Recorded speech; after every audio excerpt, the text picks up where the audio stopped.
Hi Lars, you are coming from Denmark, which is one of the most innovative countries in the world. You have a lot of innovation there and also a fantastic spirit on design, a fantastic inspiration for design for century, we could say. And you are an expert on innovation. So perhaps you could explain a little your journey in life in just 1 minute. And then we will speak mostly about innovation and how you see the innovation of the past, the present innovation, and even the future innovation. So, who are you? Well, thank you.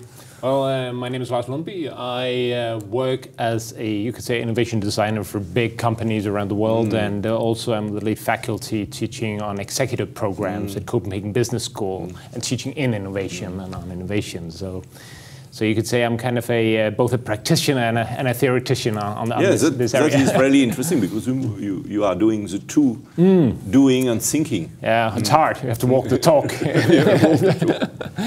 So yes, I mean, innovation. It's of course it's a huge field, and I think kind of maybe a little story just to bring us to that. Why innovation is so important today? Exactly. Just a little while back, I came home. Actually, I have been teaching a class on innovation. I come home and step in, take off my coat. My son is sitting downstairs and he calls up to me, "Daddy, come down." And I'm like, "Oh yeah, I'm busy. I'll come down now, please." All right, I'll run down. And he said, I need your credit card." Well, what do you need my credit card for? Well, I want to buy this jacket. What jacket? Well, and he's sitting on his computer and he's looking at this little web store. And I'm looking, oh, it's a cool jacket. And it's a web store in a small shop in Brussels, actually, close to here. And I ask, oh, that's interesting. And well, I mean, you can borrow the money. Yeah, I'll just borrow the money from you and pay you back. So I ask him, how did you find this jacket? And he says, well, you know, I had this really cool band I like from Birmingham. So this underground indie band, some rock and roll something.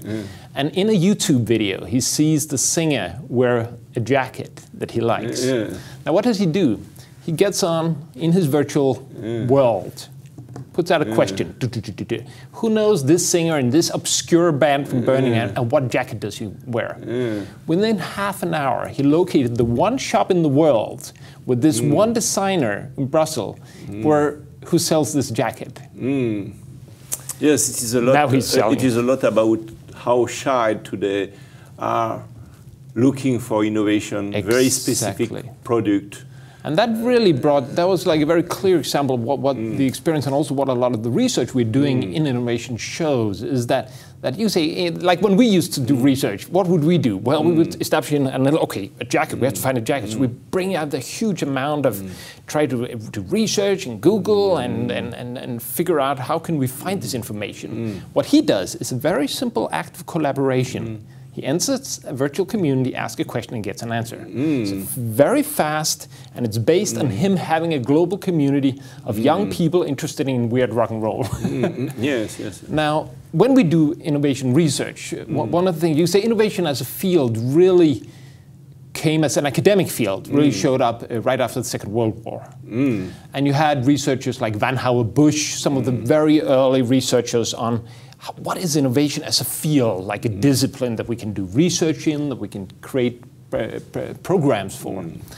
And the first theory was that, well, it's kind of a structured process. That was the idea, that what we saw during the Second World War and the type of impact of innovation you could do when you really are under stress, we have to create a linear stressed system. We have to create as we have done for everything, scientific, the scientific organization of the world. Exactly. You know? So innovation went into that machine. Then up through, you could say, the 60s, especially 50s, 60s, 70s, there was a lot of more research being done in, so what actually makes innovation? Why are some companies more innovative than others? Why are some more successful?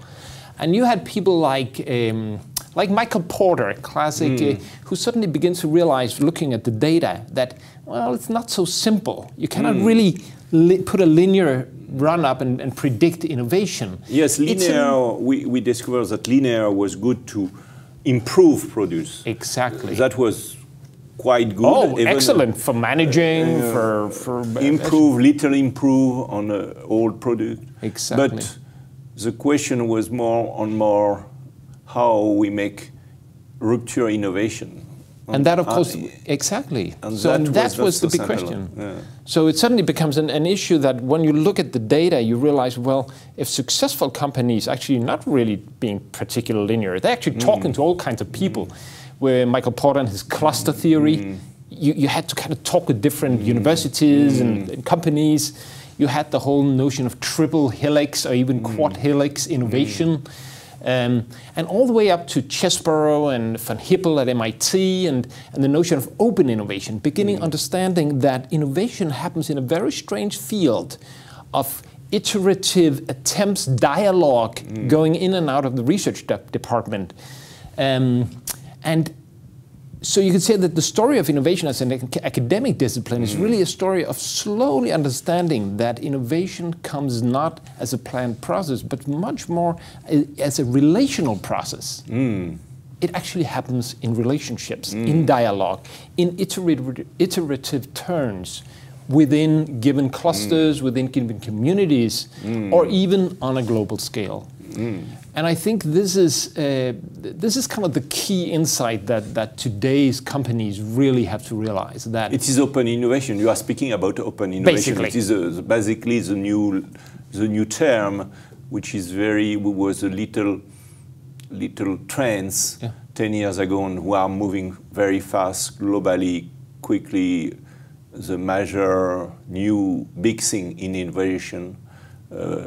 Open innovation. So perhaps can you explain a little more about this big, large, actual trend, which is open innovation? Well, I think it's because that is actually directly connected with the idea of innovation ecosystem. Actually. Absolutely, absolutely. And so you say so basically, again, we as academics, I guess, we try to understand it looking at the past, and we begin to understand that it happens in these ecosystems of actors. This could be a university cluster together with some companies, together with civil society actors dealing with things. Or another thing that also a lot of research have been dealt with was, well, that also the appearance of real problems, real life problems, seem to spur innovation. So the whole open innovation paradigm, you could say, is really a matter of beginning to understand how this interaction, this dialogue takes place, how talking with the customers could be a good idea. How simple going in the streets and looking at what are the needs, thinking about user experiences. Yes, that is also connected with this idea to move from shareholder to stakeholder. And that's, of course, the big thing right now, and something we have to really look at is that if this is true, and I certainly believe it is, it's also important to start to think, well, if we as a company improve our capacity for innovation, ability, by really entering into you could say, a respectful and open dialogue with society. We also have to look at ourselves as a societal player. We are a citizen, a corporate citizen. So suddenly there's a new, and this is something we see on a very large scale in many companies now, there's a new consciousness of CEOs, boards beginning to say, oh, we got to kind of take this kind of dialogue serious.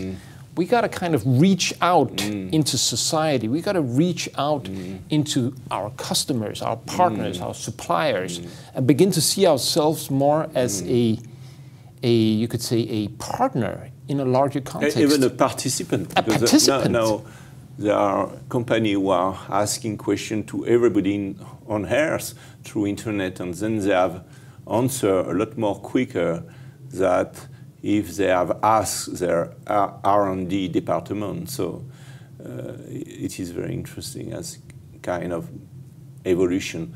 But how you see the future of innovation then?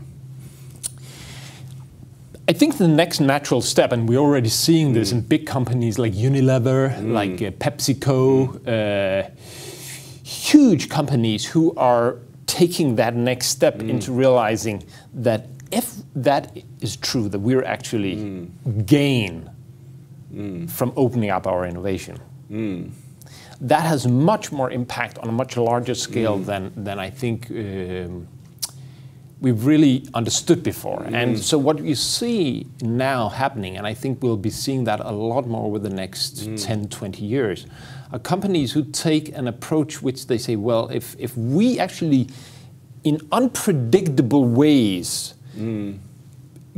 have to step into a space of innovation in dialogue with society, we have to look inward, and rather than plan and control our world, we have to look and say, what contribution do we add to this network of stakeholders innovating together? So what I see a lot happening now is somebody like Unilever suddenly stepping up to the plate and saying, well, you know, we're actually a society player. Our purpose is to create a more sustainable life for all our constituents, including ourselves. To do that, we need to go out and be open to find out what that is and how that comes across. That is such a radical step from the old shareholder value notion. We're stepping into a stakeholder value, into a much more broad understanding on what innovation is and what kind of value we actually are creating. And that's not only because it's the right thing to do, because certainly it is. It's the right business-wise viable, business sustainable way to act as a company today. And I think this is something we'll see very much in the, you could say, the approach to innovation over the next 10 years. Thank you very much. Take care. And when are you coming back to Copenhagen? Well, tomorrow? Yes, tomorrow, yes. Spend another day here at the university and then back tomorrow. Thank you. Thank you, Michel.